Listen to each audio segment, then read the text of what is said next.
Hello, friend. Once again, it's day 18. Let's dig for some further insights based on what we're reading today.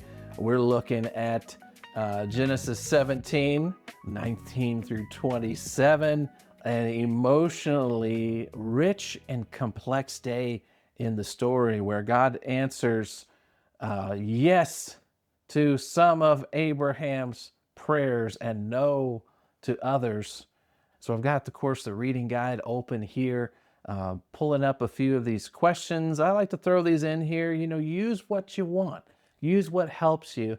The goal behind these is to take the story from being something distant, and kind of, I don't know, fact based, and to bring it into a more personal space that helps you reflect, and picture yourself in their sandals, and then picture what their response is and compare them to how you might respond. And all of this is helping you think about what it's like to walk out your own life of faith with God. Um, and so that's what these questions do today. In fact, the very first one asks you to imagine that you're Abraham, all right? Which today, I don't know, maybe hard for you to do, maybe not. Maybe you're able to identify with Abraham today. Imagine you're Abraham, all right? Think of this. For the last 13 years, you have believed that Ishmael is your promised son. And then now God reveals a different plan.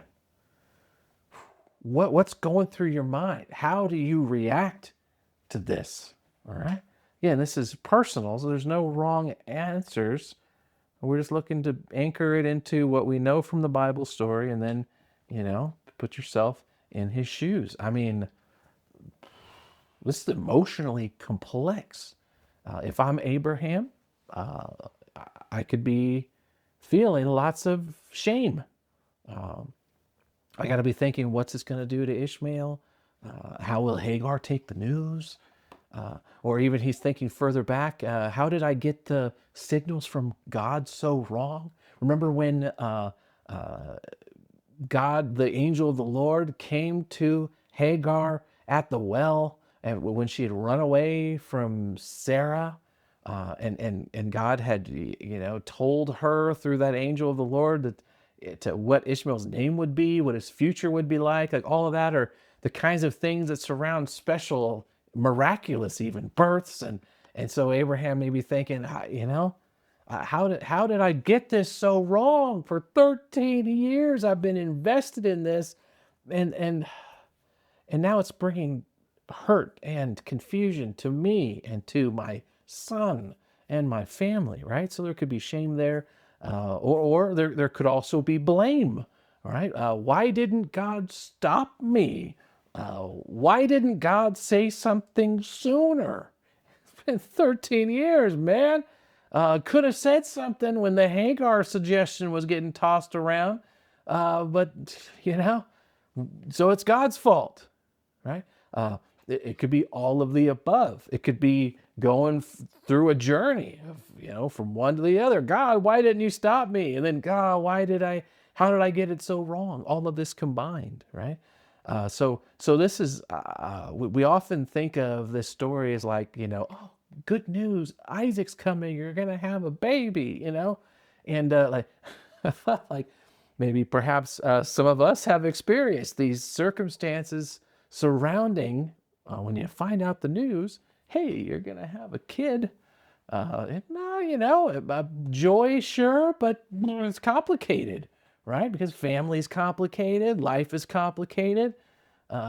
This situation is complicated, right? Which is part of what makes Abraham's response here, at least the part we know, really so amazing to me when he just, decides to do the next thing God has told him to do, even though he doesn't have clarity about it all. More on that in a minute. But first, let's take a look at another question here. What do you think God's saying to Abraham by telling him to name his son Isaac?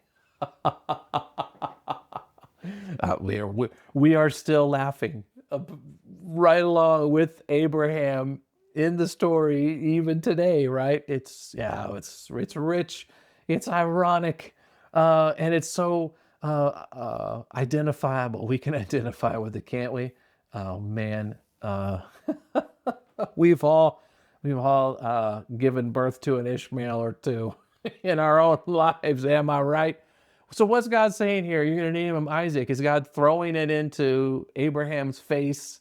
You know, again, how you see the meaning of God giving Isaac as the name for the son, how you see that, it says a lot about your own, I don't know, perceptions, your own relationship with God, right? It's kind of the tone of voice here is something the Bible doesn't quite give us. Although we know for a fact that God wants Abraham and Sarah to enjoy his blessing, and so and the arrival of Isaac is a gift. And so God has good plans for Abraham and Sarah. But if you read this as being sarcastic, well, like that'll teach you to laugh, you know, that says more maybe about your own perceptions of God than what God's really like. So just, you know, keep that in mind. Be careful when you add the tone of voice in, and try to think about it from all the different angles. So for example, can I tell you what I see? What I see with the name is not, see, that'll teach you to laugh at me. I see it more as God telling Abraham that what's causing you to scorn my plans now will be a source of joy later. What feels ridiculous about what I'm doing now is going to be something to celebrate later. You're gonna have a son, and his name is gonna be Laughter. You laugh now, all right, but you'll hold that little bundle in your arms. It's gonna be real. You're gonna hold him, and all the long season of waiting and the pain and the disbelief, it's all gonna melt into joy. What the laughter of scorn is gonna become a laughter of delight when my plans finally come about. How great is that? I think this is such a rich emotional day, and a day where we can it carries so much of the tension of Abraham's life in just a few words. On one hand, Abraham's literally insane choice to manufacture the promised son through Hagar, with Sarah's, you know, endorsement kind of that. That is weighing heavy in the moment, and Abraham is shaking in the aftermath of it. He's laughed, he's mocked, he's scorned, he's got to be left reeling. It's brought his assumptions about the future crashing down around him now. But then on the other hand, you've got an Abraham who, in the tattered remains of what he thought his future was going to be with Ishmael and all that, at that very same moment, he's also leaning in hard here to obey and trust God for the one concrete step God's given him to do. You know, and he doesn't wait, he does it now. That's the big idea for today. Tough news about Ishmael, miraculous news about a new son.